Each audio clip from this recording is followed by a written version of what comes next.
আসন্ন বিধানসভা নির্বাচনকে সামনে রেখে কোমর বেঁধে ময়দানে নামলেন এগরা বিধানসভা কেন্দ্রের তৃণমূল কংগ্রেস প্রার্থী তরুণ কুমার মাইতি। শুক্রবার সকাল থেকে জোর কদমে নির্বাচনের প্রচার শুরু করলেন তিনি।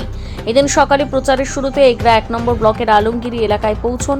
সেখানে অবস্থিত সুপ্রাচীন গোকুলানন্দজিউ মন্দিরে পুজো দিয়ে নিজের জয় নিশ্চিত করতে প্রার্থনা করেন তরুণবাবু। মন্দির কমিটির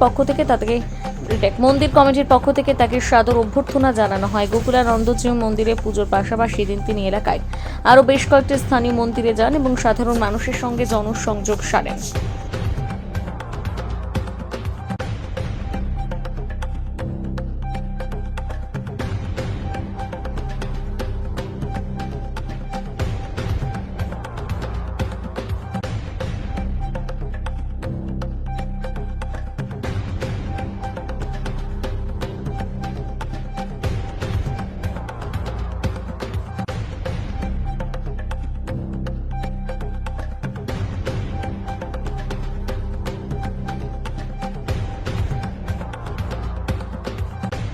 আজকে থেকে প্রচার শুরু করছেন, এর আগে কর্মীদের নিয়ে বসেছেন, আজকে মূলত কি কি কর্মসূচি?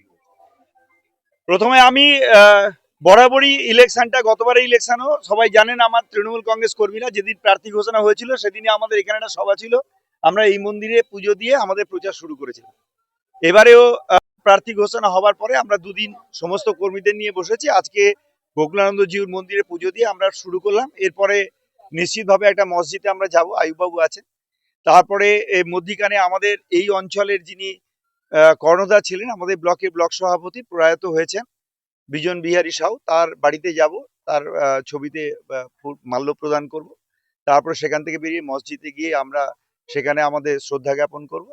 তারপরে আমাদের পরপর সারাদিনের প্রচুর কর্মসূচি আছে, বিভিন্ন অঞ্চল সভাপতিদের সঙ্গে বৈঠক আছে, ব্লক 2 এর বৈঠক আছে, বাড়ি বাড়ি কিছু প্রচার আছে, সবগুলো আমরা পরপর করতে থাকবো।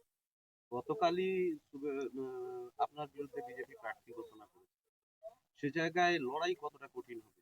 দেখুন, আমার এতজন তৃণমূল নেতৃত্ব কর্মী আছেন, লড়াই তো এদের ব্যক্তির লড়াই তো নয়, আর আমরা ব্যক্তির বিরুদ্ধে লড়াই করি না। 5 বছর নেত্রী আমাকে টিকিট দিয়েছিলেন, ইনারা আমাকে জিতিয়েছিলেন। 5 বছর মাঠ ধরে পড়ে আছি, এদেরকে সঙ্গে নিয়ে সকলের সঙ্গে কাজ করেছি। স্বাভাবিকভাবে 5 বছরে কাজ করার পরে দ্বিতীয়বারের জন্য আমাদের মাননীয় মুখ্যমন্ত্রী মমতা বন্দ্যোপাধ্যায়, আমাদের নেতা অভিষেক বন্দ্যোপাধ্যায় দ্বিতীয়বারের জন্য আমাকে প্রার্থী করেছেন। প্রার্থী আমি নই, আমার দলের সমস্ত কর্মীরা প্রার্থী, কারণ তারাই নির্বাচনে মানুষের কাছে যান, তারাই নির্বাচন করেন, তারাই লড়াই করেন। আর আমরা ঈশ্বরের আশীর্বাদ পেয়ে গেছি বলে আমরা নেতা হয়ে গেছি, কিন্তু বিষয়টা তা নয়। তৃণমূল কংগ্রেস শক্তিশালী দল, জোটবদ্ধ দল, তারা 365 দিন 24 ঘন্টা মানুষের সঙ্গে থাকেন, মানুষের কাজ করেন। ফলে এই নির্বাচন সমস্ত তৃণমূল কংগ্রেস কর্মীর এবং তৃণমূল কংগ্রেস দলের। স্বাভাবিকভাবে এখানে নির্বাচন কঠিন সহজে প্রশ্ন নয়। 5 বছর আমরা মাঠে থাকি, নির্বাচনের সময় মাঠে থাকি, মানুষের কাছে যাব। মমতা বন্দ্যোপাধ্যায়ের উন্নয়ন এবং বাংলা বিরোধী যে অবস্থান বিজেপিরা নিয়েছে সেটাকে সামনে তুলে ধরে আমরা নির্বাচনে যাব। গতকালই দিব্যেন্দু অধিকারী আপনাকে খোঁচা দিয়েছে যে এখানে গোষ্ঠী কোন্দল প্রবল, সে জায়গায় গোষ্ঠী কোন্দল সামাল দিয়ে আপনি কতটা করতে পারবেন? গোষ্ঠী কন্দল করে তৃণমূল কংগ্রেসে না বিজেপিতে? তিনি নিজের দলের কথা বলতে গিয়ে তৃণমূল কংগ্রেসের কথা বলে দিয়েছে। আরে আপনি ভাবুন না, লড়াই চলছে আরএসএস থেকে প্রার্থী হবে না অধিকারী প্রার্থী হবে। তারা প্রথম লিস্টে এগুলার প্রার্থী ঘোষণা করতে পারেননি। আর প্রথম দিন থেকে, যেদিন থেকে তারা দিব্যেন্দু অধিকারীকে প্রার্থী করার সিদ্ধান্ত নিয়েছেন, ততদিন থেকে তারা বুঝে গেছেন তাদের শক্তিতে তারা জিততে পারবেন না। তাই তারা আমাদের সমস্ত নেতৃত্বকে ফোন করার জন্য এজেন্সিকে নিয়োগ করেছে। তারা হোয়াটসঅ্যাপ করছেন, ফোন করছেন, আমাদের ভোট দিন। যদি তার দল এত শক্তিশালী আছে, সংগঠিত আছে, তাহলে আমাদের নেতৃত্বকে ফোন করার প্রয়োজন কি? আমাদের নেতৃত্বকে হোয়াটসঅ্যাপ করার কারণ কি? কারণ তারা এতটাই জর্জরিত, বুঝে গেছেন কেবলমাত্র বিজেপির শক্তিতে তারা জয়লাভ করতে পারবেন না। তাই তারা তৃণমূল কংগ্রেসের সাহায্য চাইছে। আর আমার তৃণমূল কংগ্রেস কর্মীরা জোটবদ্ধ আছে। তার কারণ একদম পরিষ্কারভাবে বলি যে তৃণমূল কংগ্রেস ছেড়ে বেরিয়ে যারা গিয়েছেন তাদের অস্তিত্ব শূন্য করাই আমাদের কাজ, প্রত্যেকটা তৃণমূল কংগ্রেস কর্মীদের কাজ।